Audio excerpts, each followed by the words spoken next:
नमस्कार, welcome back my channel. Priyanka की दुनिया में एक बार फिर आपका स्वागत है। अच्छा था इस साल इंटरनेशनल ट्रिप की शुरुआत की जाए, लेकिन पता नहीं था कि इंटरनेशनल ट्रिप की शुरुआत अपने पड़ोसी कंट्री से होगी और महादेव का बुलावा आ जाएगा। तो फाइनली मुझे फिर से महादेव का बुलावा आ गया और मैं पहुंच गई नेपाल की कैपिटल काठमांडू पशुपतिनाथ के दर्शन करने के लिए। 12 ज्योतिर्लिंगों में एक ज्योतिर्लिंग केदारनाथ का आधा भाग यही पशुपतिनाथ में है। तो आज के ब्लॉग में मैं आपको बताऊंगी कि केदारनाथ और पशुपतिनाथ का क्या कनेक्शन है और पशुपतिनाथ के बारे में बहुत सारी जानकारी देने वाली हूँ। उसके साथ साथ मैं आपको बताऊंगी कि आप यहाँ कैसे पहुँच सकते हैं। अगर आप सोलो आ रहे हैं तो 1 पर्सन का आपका बजट कितना जा सकता है पशुपतिनाथ के दर्शन करने, और आसपास का जो नियरेस्ट पॉइंट होगा, टूरिस्ट प्लेसेस होगा, वो भी कवर करके बताऊंगी। साथ होटल की क्या सुविधा है, खाने पीने की क्या फैसिलिटी है, टैक्सी की क्या फैसिलिटी है, वो सब मैं कवर करूंगी इसी ब्लॉग में। बने रहिएगा मेरे ब्लॉग के साथ और आपको सारी जानकारी मिलेगी और आपको काफी मजा आने वाला है। तो मैं अभी खड़ी हूँ साउथ गेट पशुपतिनाथ जाने के गेट पे और अभी मैं इंटर करूंगी और जहां तक कैमरा अलाउ होगा वहां तक कवर करूंगी। उसके साथ साथ आज शाम की जो बागमती नदी की आरती होगी 6 बजे, वो मैं आपको कवर करके पूरा बताने वाली हूँ। तो चलिए इस ब्लॉग को यहीं से शुरुआत करते हैं और एक बार लेते हैं महादेव का नाम। हर हर महादेव।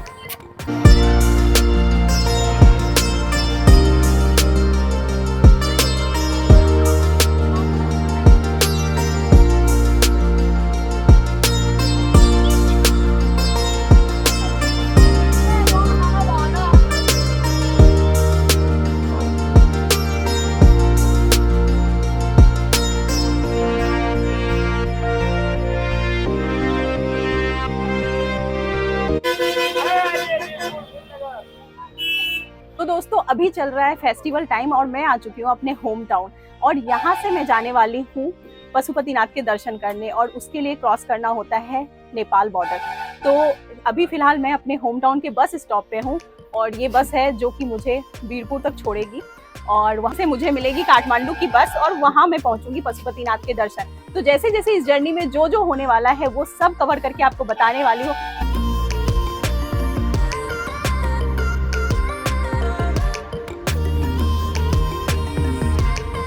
दोस्तों मैं हूँ अभी भीमनगर में और सुपौल से 65 किलोमीटर का डिस्टेंस तय करके मैं पहुँच चुकी भीमनगर।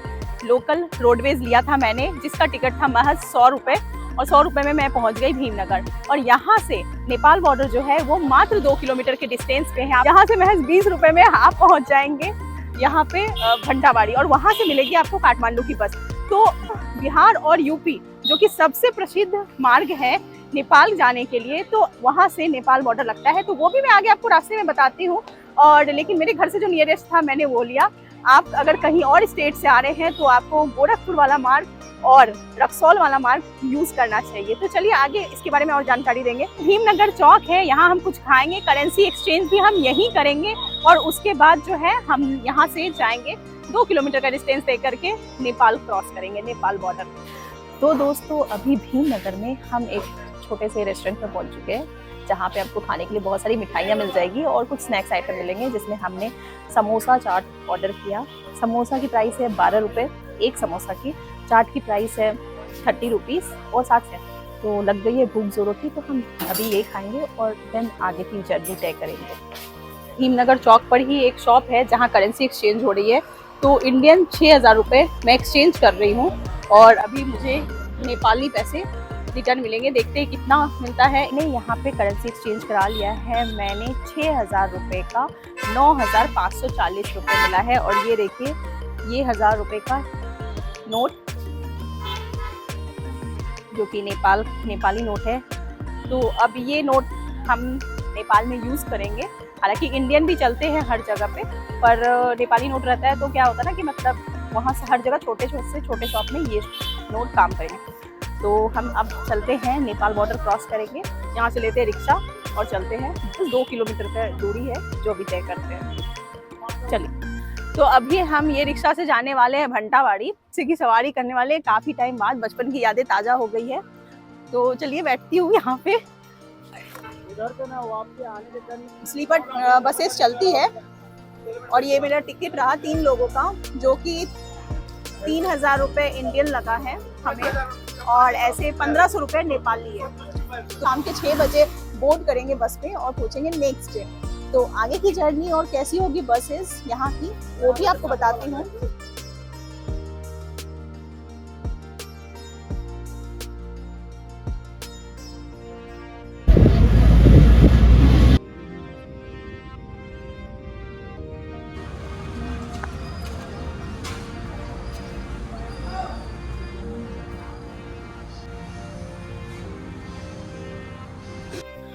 तो दोस्तों 12 घंटे की जर्नी कर पहुंच चुके हैं फाइनली काठमांडू। हमने जिस होटल में स्टे किया है वो होटल का नाम है होटल बागमती। तो ये बिल्कुल पशुपतिनाथ मंदिर के साउथ गेट के सामने है और ये एरिया पूरा पशुपतिनाथ एरिया ही कहलाता है। तो ये होटल का रूम है 203। 3 गर्ल्स आए हुए हैं इस ट्रिप पे, तो इसलिए हमने 3 सीटर लिया है और 3 सीटर का जो चार्ज इंडियन है वो 1500 रुपये लगा है और नेपाली अगर बात करें तो वो 2500 रुपये था। जैसे ये कमरा मुझे काफ़ी अच्छा लगा। तो यहीं पे मंदिर के बाहर ऐसे फूल और प्रसाद मिल रहे हैं, जो कि ये इसका कॉस्ट था 100 रुपीज़ इंडियन, यानी 150 रुपीज़ नेपाली।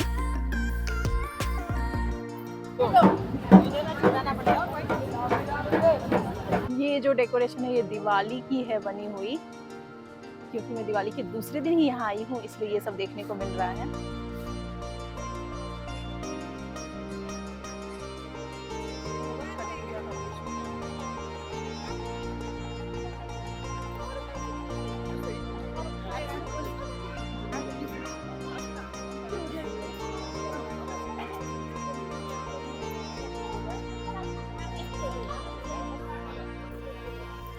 तो दोस्तों अभी मैं हूँ पशुपतिनाथ मंदिर के मेन गेट के सामने बिल्कुल, और अंदर से दर्शन करके आ चुकी हूँ।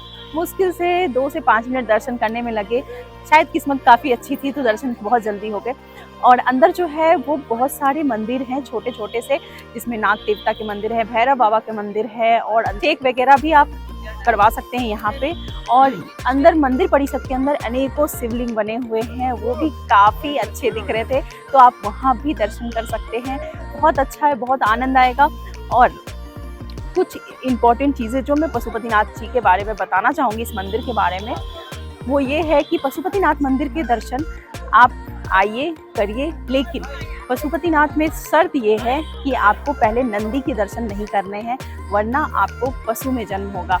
कहा जाता है कि पशुपतिनाथ के दर्शन करने से आपकी पशु में जन्म नहीं होता है, तो इसी वजह से लोग यहाँ पे आते हैं। और केदारनाथ का आधा पार्ट भी है, उसकी स्टोरी मैं आगे आपको बताती हूँ। पशुपतिनाथ मंदिर में दर्शन के लिए सिर्फ हिंदू धर्म के लोग ही अंदर जा सकते हैं, बाकी देश विदेश से लोग यहाँ आए हुए हैं, बहुत दूर दूर से लोग आए हैं, लेकिन उनका दर्शन जो है सिर्फ बाहर से ही पॉसिबल हो पाता है।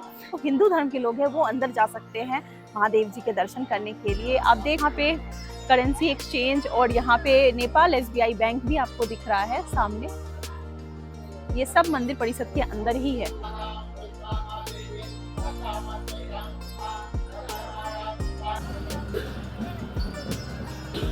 सकते हो मेरे पीछे जो मंदिर है ये नेपाल आर्किटेक्चर का एक बहुत अच्छा एग्जाम्पल है, जो नक्काशी की हुई है लकड़ी और पत्थरों से मिक्स ये मंदिर है।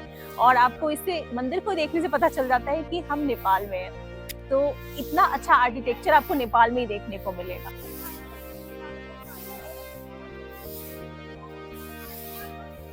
तो दोस्तों मैंने आपको बताया कि मैं आपको बताऊंगी केदारनाथ और पशुपतिनाथ का क्या कनेक्शन है। चलो बताती हूँ कि क्या कनेक्शन है, क्यों कहा जाता है कि पशुपतिनाथ के दर्शन के बिना केदारनाथ की दर्शन अधूरी है। तो इसकी वजह है कि महाभारत के युद्ध में पांडव विजय होने के बाद अपने सहभागियों की हत्या का पाप से मुक्त होने के लिए उनको व्यास जी ने बोला भगवान शिव के दर्शन लेने के लिए, और भगवान शिव पांडवों से थे नाराज, तो वो उन्हें दर्शन देना नहीं चाहते थे और इसलिए वो केदारनाथ में जाके छिप गए। और केदारनाथ में जाके जो वो छिप गए तो उन्होंने ले लिया भैंस का रूप, और भैंस के रूप में उन्होंने दिया पांडवों को दर्शन। और उनके धरती पे समाने से पहले भीम ने उनकी पूंछ पकड़ ली। तो जब वो पूंछ पकड़ ली तो वो उनके पीठ वाला जो भाग था वो केदारनाथ में रह गया। तो इसलिए केदारनाथ का जो है वो आधा पार्ट हो गया। और और धरती में समाने के बाद उनका मुख जो था वो पशुपतिनाथ में निकल गया, जिनके उनके सिंह के 4 टुकड़े हो गए थे। इसीलिए यहाँ पे जो शिवलिंग है पशुपतिनाथ में, उनके 4 मुख हैं। और इसलिए कहा जाता है कि अगर आपने केदारनाथ के दर्शन कर लिए तो आपको पशुपतिनाथ के दर्शन करने अनिवार्य हो जाता है। यदि आपने पंच केदार के भी दर्शन किए हैं तब भी आपको पशुपतिनाथ के दर्शन करने हैं, और अगर आपने 12 ज्योतिर्लिंग कंप्लीट कर लिए तब भी आपको पशुपतिनाथ के दर्शन करने हैं। इसलिए केदारनाथ और पशुपतिनाथ का कनेक्शन काफ़ी गहरा है, इसलिए दोनों के दर्शन करने से ही आपकी ज्योतिर्लिंग यात्रा कंप्लीट होती है। मंदिर के ठीक बाहर ही यहाँ पे एक मिठाई शुद्ध शाकाहारी भोजन रेस्टोरेंट है, जहाँ पे ना गर्मा गर्म पूड़ियाँ मिल रही है। और यहाँ खाने के काफ़ी ऑप्शन है, पूड़ियाँ हैं, जलेबी है, समोसे हैं। बस यहाँ पे ओनली नेपाली करेंसी एक्सेप्ट होती है, इंडियन नहीं चलती। इंडियन नहीं लेते ना नहीं लेते हैं इंडियन। नेपाल चार्जेस है 140 रुपीज़ पर प्लेट नेपाली। इसमें जलेबी भी है, मिठाई भी है, छोले हैं, सब्जी है। कर लिए है मैंने पशुपतिनाथ के दर्शन, और अब मैं नेपाल में जो काठमांडू में नियरेस्ट पॉइंट है, टूरिस्ट प्लेस है, वो कवर करने जा रही हूँ, जिसके लिए मैंने एक टैक्सी की है। जो टैक्सी वाले ने हमसे 4000 नेपाली यानी कि 2500 इंडियन में बात फाइनल की है। और ये हमें काठमांडू का जो भी होगा व्यू पॉइंट्स और जो भी टूरिस्ट प्लेस है वो सब हम कवर करने वाले हैं।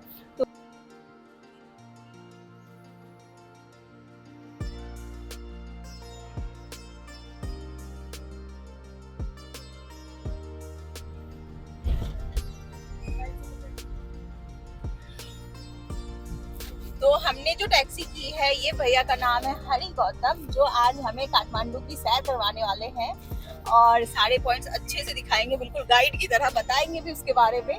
और शाम को वापस हमें यहाँ छोड़ेंगे और जहाँ पे होगी आरती शाम की। ये टैक्सी के लिए हमें ज्यादा कुछ भी नहीं मेहनत करनी पड़ी, हमारे होटल के बिल्कुल बाहर ही लगी थी और आसानी से मिल गई। तो ये आपको दिखाती हूँ मैं यहाँ के काठमांडू शहर की सैर और यहाँ के टूरिस्ट प्लेस वगैरह। सबसे पहले जो हम जा रहे हैं वो जा रहे हैं राज दरबार स्क्वायर, जो यहाँ पे राजा हुआ करते थे। हालांकि अब वो नहीं है, उनकी पूरे फैमिली को, पूरे खानदान का ही मर्डर हो गया, तो अंदर अलाउ नहीं है जाना, पर जहाँ तक अलाउ होगा हम वहाँ से देख के आएंगे।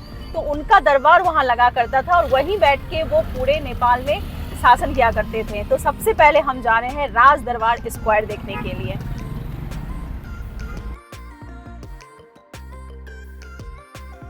तो ये जो बाउंड्री आप देख रहे हो, यहीं से राजा का दरबार स्टार्ट हो गया है और अब हम गेट के अंदर जाएंगे कि जहाँ से हमें कुछ दिखेगा व्यू वगैरह और कैसा था दरबार हुआ करता था। आज से 24 साल पहले यहाँ पे जो राजा राज करते थे उन्हीं का दरबार है।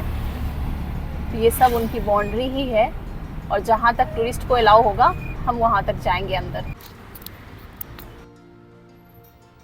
तो ये है राजा का दरबार, अंदर म्यूजियम है लेकिन ये क्लोज है। और यहाँ मैंने जब बात की तो पता चला कि दिवाली की छुट्टी के लिए ये बंद कर दिया गया है। आप देख रहे हो ये क्लोज का है। ऐसे ये राजा का दरबार है और अंदर जो है म्यूजियम की तरह बनाया गया है, तो हम वो नहीं देख पाएंगे अंदर जाके। इंडियन 500 रुपये इसके चार्ज हैं।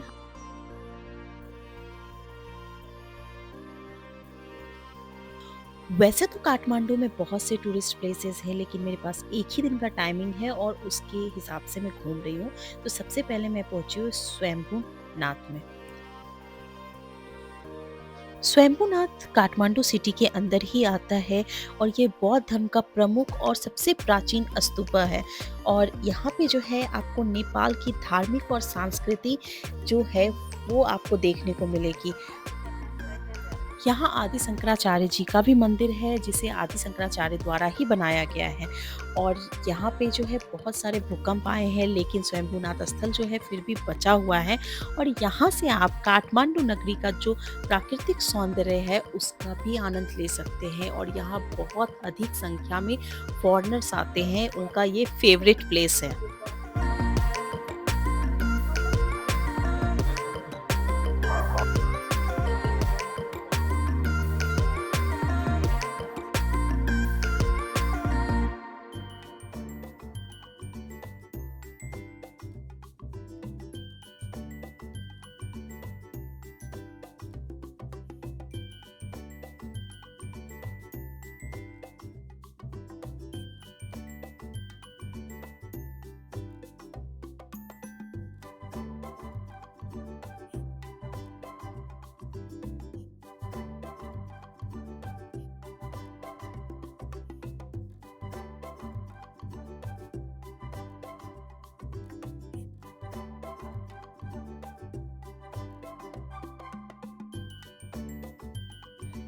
स्वयंभूनाथ के बाद मैं पहुंच गई काठमांडू का एक बहुत ही फेमस टेम्पल, जहां पे भोलेनाथ और श्री हरि एक साथ विराजमान हैं और इस टेम्पल का नाम है बूढ़ा नीलकंठ। ये काठमांडू सिटी से महज 10 किलोमीटर के ही डिस्टेंस पर है और यहाँ एक जल कुंड है जहां पर भगवान विष्णु शेष शैया पर आराम कर रहे हैं।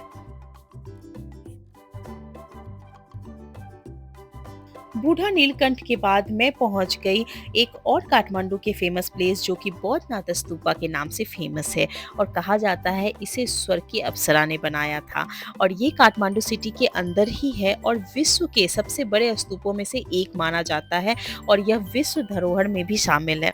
और आप जो ये स्तूपा देख रहे हो ना, इसकी हाइट भी जो है ना 36 मीटर ऊंचा है। काठमांडू सिटी का कुछ टूरिस्ट प्लेस देखने के बाद मैं पहुंच गई आरती में, जो कि बागमती नदी की होती है और ये बिल्कुल पशुपतिनाथ मंदिर के पास ही होती है और ठीक शाम 6 बजे हर रोज होती है।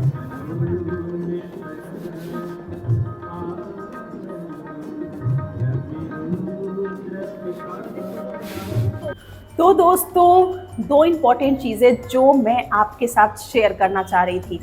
मैंने आपको वीडियो के स्टार्टिंग में ही बता दिया था कि मैं आज आपको बजट फ्रेंडली नेपाल टूर करवाऊंगी और कितना कॉस्ट आया है मेरे इस ट्रिप में वो भी मैं आपके साथ शेयर करूंगी और साथ में मैं आपको बताऊंगी कि आप काठमांडू कैसे पहुंच सकते हैं, सबसे इजी तरीका क्या है। तो पहले बात करते हैं कि आप काठमांडू कैसे आ सकते हैं। तो काठमांडू पहुंचने के लिए सबसे सीधा और सरल तरीका है कि आप अपने स्टेट से फ़्लाइट लेकर के डायरेक्ट काठमांडू आ जाइए और काठमांडू एयरपोर्ट से सिर्फ 10 मिनट की दूरी पे है पशुपतिनाथ मंदिर, तो आपको कोई प्रॉब्लम ही नहीं है। लेकिन हर किसी के बजट में फ़्लाइट नहीं आता है, तो बजट फ्रेंडली ट्रिप कैसे किया जाए। तो अगर बजट की बात की जाए तो काठमांडू पहुँचने के दो सबसे जो पॉपुलर तरीका है वो दो है। एक तो आप गोरखपुर होके सोनाली बॉर्डर क्रॉस करके आप नेपाल में इंटर कर सकते हैं और दूसरा है रक्सौल से राजविराज होते हुए नेपाल में इंटर कर सकते हैं। ये दो पॉपुलर रूट है जहाँ से लोग नेपाल में इंटर करते हैं। बात की जाए कि मैंने कैसे इंटर किया, तो मेरा होम टाउन जो है वो नेपाल बॉर्डर से 70 किलोमीटर के डिस्टेंस पे था, जो कि मैंने आपको बता ही दिया है कि मैं उसी रास्ते नेपाल में इंटर की हूँ। तो बजट जो आपका आने वाला है एक लोगों का वो आने वाला है, क्योंकि मैंने जो डीलक्स बस बुक की उसकी टिकट थी 1000 रुपीज़ इंडियन, तो 1000 रुपीज़ आना और 1000 रुपीज़ जाना, यानी कि 2000 रुपीज़ मुझे बस का फेयर लगा। साथ में अगर होटल्स की बात की जाए तो यहाँ होटल्स हर प्राइस के अवेलेबल है, आप अपने बजट के हिसाब से ले सकते हो। लेकिन 1000 और 1500 में आपको बहुत ही अच्छा होटल आ जाता है, जैसा कि मुझे आ गया। तो आप अगर 1000 रुपीज़ भी पकड़ के चलोगे तो आपका 3000 ऐसे हो जाता है। और साथ में अगर पशुपतिनाथ मंदिर के पास ही आपको ये होटल मिल जाएगा तो आपको अलग से कोई टैक्सी का फेयर नहीं लगने वाला है। तो खाने पीने सब इंक्लूड कर दिया जाए तो आपका 5000 के अप्रॉक्स खर्चा आएगा पशुपतिनाथ में दर्शन करने का। लेकिन उसके साथ साथ अगर आप साइट सीन भी करना चाहते हो तो 2000 अप्रॉक्स आपका इंक्रीज़ हो जाएगा आपके बजट में।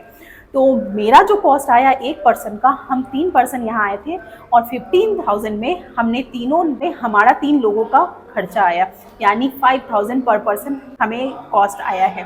तो नेपाल ज़्यादा कॉस्टली नहीं है और आप बजट फ्रेंडली भी ट्रिप कर सकते हो। ऐसा नहीं है कि आप हर मंथ ट्रिप करते हो तो आप उतना ही खर्चा करोगे। तो कभी कभी हम बजट फ्रेंडली भी ट्रिप करते हैं और ये ट्रिप बिल्कुल बजट फ्रेंडली थी मेरे लिए। तो आप मुझे कमेंट करके ज़रूर बताएं कि आपको मेरा ब्लॉग कैसा लगा। बने रहिएगा मेरे चैनल के साथ और अगर आपने मेरे चैनल को सब्सक्राइब नहीं किया है तो प्लीज़ मेरे चैनल को सब्सक्राइब करें, लाइक करें और कमेंट करें। नमस्ते।